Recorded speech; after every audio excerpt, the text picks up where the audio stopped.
the killings stopped completely. By 1976, police had a suspect. His description matched the composite perfectly. He frequented the same bars. He carried a sketch pad.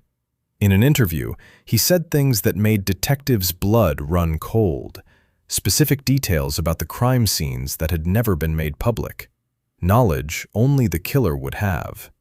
One detective said years later he had no doubt this was their man, but there was no physical evidence, no DNA. This was 1976, and the 3 survivors refused to testify. They were prominent men. Coming forward meant being publicly identified as gay in 1974 America.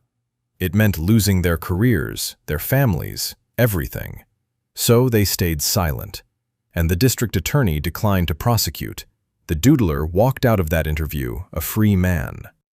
The case didn't collapse because of bad detective work. It collapsed because the world those victims lived in made their deaths easier to absorb than their lives would have been to acknowledge.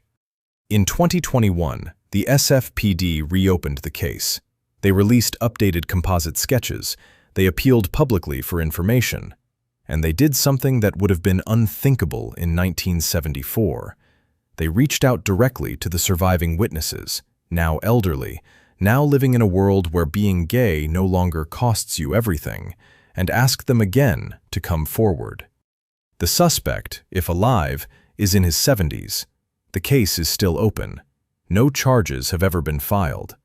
Somewhere in the Bay Area, or beyond it, someone is living with the knowledge of what happened to those 14 men, maybe more than one person. 14 murders, a named suspect, a near confession, and no justice.